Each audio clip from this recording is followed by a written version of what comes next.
A Maryland family says their 19-year-old daughter left home a week ago and hasn't been seen or heard from since. Her parents say her car was found abandoned with her purse and other belongings still inside. News 4's Jessica Albert spoke with them earlier today and has what appears to be video of her from the morning after she went missing. All right, folks, buckle up because we're diving into a story that's going to hit you hard, right in the gut. Imagine a 19-year-old with her whole life ahead of her. Vibrant, full of dreams, sending a text to her dad saying, "I'm grabbing gas. I'll be home soon. Love you." Hours later, she's gone. Vanished. That's the story of Dacara Thompson, a young woman from Lanham, Maryland, whose life was cut short in a way that's left her family, her community, and all of us asking, how did this happen? Why her? I'm going to take you through every detail we know, step by step, and trust me, this one's going to stay with you. So, if you're new here, hit that like button, subscribe, and click the bell icon to join the CSI Crime Archives family. We're all about digging deep into stories like Dacara's, and we don't hold back. Let's start with who Dacara was, because she was so much more than a headline. Dacara, or Dacara as she sometimes spelled it, was a 19-year-old with a smile that could light up a room. Born around 2006, she grew up in Prince George's County, Maryland, a place known for its tight-knit communities, but also its struggles with crime. She was a recent graduate of St. Charles High School in Charles County, a milestone she was proud of, and she was just starting to carve out her path. Dacara had a passion for the arts. Think music, fashion, maybe even a bit of poetry. Her mom, Carmen Thompson, described her as vibrant and soft-spoken, the kind of person who could be shy but had this magnetic energy when she opened up. Her ex-profile, under the handle at Dacara Thompson, had a bio that just said, "Happiness over everything sparkles." That was her vibe, chasing joy, spreading light. She was working part-time with a nonprofit in Prince George's County, volunteering through Maryland's Service Year Option Program, helping out with community projects. Colleagues called her a bright light, someone who brought positivity to every room. She was living with her dad, Daniel Thompson, in Lanham, figuring out her next steps, maybe dreaming of college or a creative career. She loved wigs, fun, colorful ones that matched her bold personality. And she had a few tattoos that were uniquely her, little pieces of art that told her story. Dacara was a daughter, a sister, a friend, someone who texted her dad, "I love you," before heading out that night. She was just starting to live. Now, let's set the scene. It's August 22nd, 2025, a warm summer night in Lanham. Dacara's at her dad's apartment, probably chilling, maybe scrolling on her phone. Around midnight, she heads out in her white 2013 Ford Edge SUV. She's not acting strange, nothing seems off. At 1 a.m., she sends her dad a text. "I got gas and I'm out. I should be back soon. I love you too. Good night." That's the last time Daniel hears from her. When she doesn't come home by morning, he starts calling her phone, over and over. No answer. By 9 p.m. on August 23rd, the family's worried enough to call the Prince George's County Police Department and report her missing. Now, I know what you're thinking. How does a 19-year-old just vanish after a quick trip out? That's what her family's wondering too. They start tracking her phone, and it pings in Hyattsville, about 20 minutes away. That's where they find her SUV, abandoned in a parking lot behind a Family Dollar store on University Boulevard. Her purse is inside, but her phone's disabled. No sign of Dacara. The police are on it now, but her mom, Carmen, later says they didn't move fast enough. Can you imagine the panic? Your kid's gone, her car's empty, and you're just waiting for answers. The community jumps in. Dacara's family spreads the word on social media, sharing her photo, a beautiful young woman with a bright smile, often rocking a wig and bold makeup. Tips start pouring in through Crime Solvers, and civil rights attorney Ben Crump gets involved, calling for more attention to her case. Why? Because Dacara's a young black woman, and too often, cases like hers don't get the spotlight they deserve. Maryland Governor Wes Moore and Congressman Glenn Ivey chime in, urging anyone with info to come forward. Moore later calls Dacara a bright light in his service year program, and you can feel the weight of that loss in his words. The search is on, and the clock's ticking. Here's where things start to get tense. Police pull surveillance footage from that Family Dollar lot, and what they see changes everything. Around 3 a.m. on August 23rd, Dacara is caught on camera pulling into the lot. She gets out of her Ford Edge and walks up to a black GMC Yukon Denali SUV. She talks to the driver through the window for a moment. Then, get this, she gets into the front passenger seat. No struggle, no signs of force. The Yukon drives off, and that's the last time anyone sees Dacara alive. That footage is chilling, right? You're watching a young woman make a choice that seems normal in the moment, but it leads to something unthinkable. Police trace the Yukon's plates, and it leads them to a man named Hugo Rene Hernandez-Mendez, a 35-year-old from Bowie, Maryland, living about 20 miles away in the 12,000 block of Cambridge Drive. Now, who is this guy?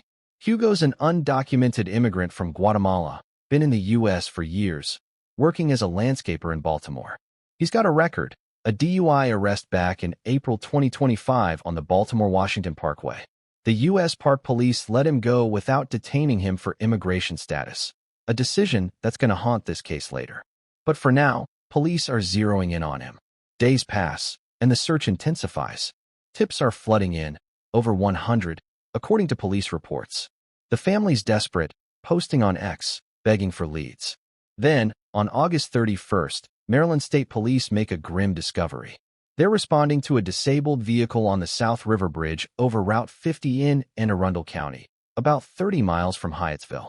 Down below, in a grassy area about 30 feet off the bridge, they find a body.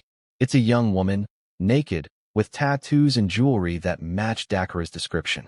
The medical examiner's initial report is brutal, multiple skull and facial fractures, signs of blunt force trauma, like she was beaten.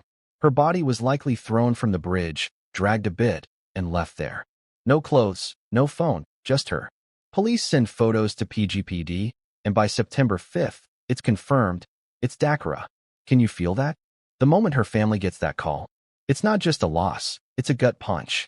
Oh no, I want my baby back with me. I don't wish this on nobody. The BODY of 19-year-old Maryland woman Dacara Thompson, who has been missing for nearly 10 days, is suspected to have been found. Carmen, her mom, later says she felt the police didn't take the missing persons report seriously at first, and now they're dealing with the worst possible outcome. Police move fast now. On September 4th, they execute a search warrant at Hugo Hernandez-Mendez house in Bowie. This is where it gets CSI-level intense. In his bedroom, they find bloodstains, human blood, later matched to Dacara's type. There's a fingernail, broken, that matches one missing from her hand. They find hair from a wig, the kind Dacara loved to wear. Women's lingerie is there too, not belonging to anyone else in the house. In the Yukon, more bloodstains on the passenger seat. This isn't just a hunch anymore. This is a crime scene. The next day, September 5th, police pull Hugo over on the Baltimore-Washington Parkway near Route 450. He's arrested and charged with first and second-degree murder. He's held without bond, and ICE slaps a detainer on him, calling him a criminal alien. Hugo tells police he was at the Galaxy nightclub near the Family Dollar that night, looking for an ex-girlfriend, but says he left alone. He denies knowing Dacara, asks for a lawyer, and clams up. But the evidence is screaming. Here's the twist that makes your skin crawl. Police are still trying to figure out if Dacara and Hugo knew each other. That surveillance footage shows her getting into his SUV willingly. So what was the connection? The Galaxy nightclub, just down the road from the Family Dollar, might hold the key. Was it a chance meeting? Did they cross paths there before? A roommate in Hugo's house, possibly his cousin Maria, reportedly heard noises that night. Maybe a struggle, maybe something else, but it's not clear in the court docs yet. And get this, a neighbor, Cody Parsons, who lived 40 feet away, noticed weird stuff after August 23rd. He told Fox 5 he saw the Yukon coming and going at odd hours, and Hugo acting nervous. He tells Fox 5 he lives next door to the alleged illegal immigrant who police say killed Dacara Thompson inside of his bedroom in a Bowie, Maryland home. Cody says early in the morning on August 23rd, he stepped outside of his home and saw something burning in the suspect's backyard. He says he still can't believe this happened. I'm terrified. This could happen next door to my house, in my neighborhood. Like, my wife sits regularly in between the two houses. He reported it to police on September 5th, helping seal the warrant. But here's the kicker. Hugo's cousin Maria later told Wusan 9 that he had a drinking and drug problem, and he'd been acting off, isolating himself in the weeks before. Did Dacara walk into a situation she couldn't see coming? Was this a random act, or was there something more? The court proceedings are moving, but it's slow. On September 8th, Hugo's bond hearing happens in Prince George's County District Court. The judge denies bail, no surprise, given the evidence. State's Attorney Tara Jackson calls the case limited at this stage, but promises a full push for justice. Carmen speaks outside the courthouse, her voice breaking, saying she's disappointed in how law enforcement handled Hugo's earlier DUI. If they detained him then, she says, maybe Dacara would still be here.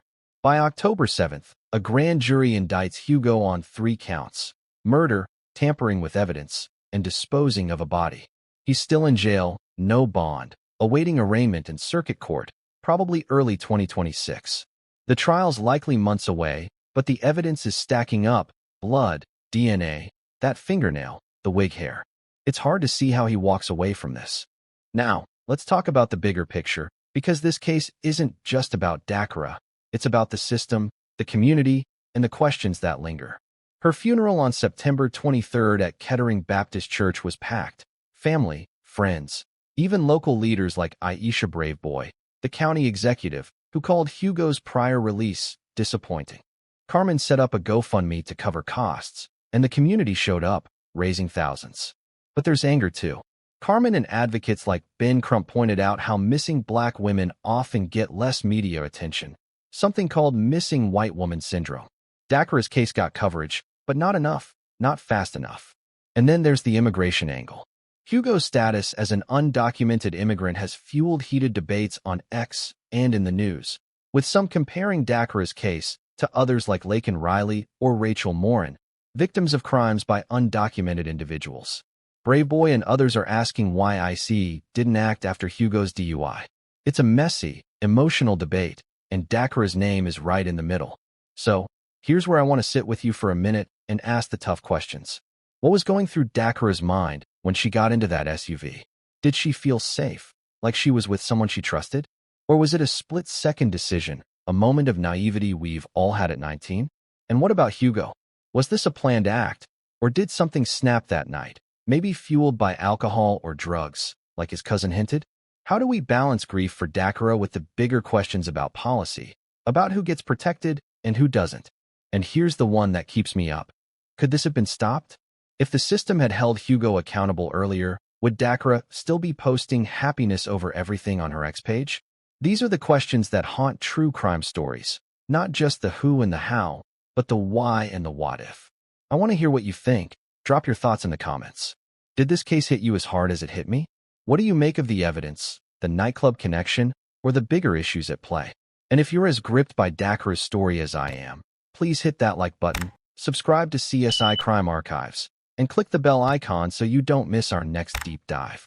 We're here to keep these stories alive, to honor victims like Dacara, and to keep asking the tough questions.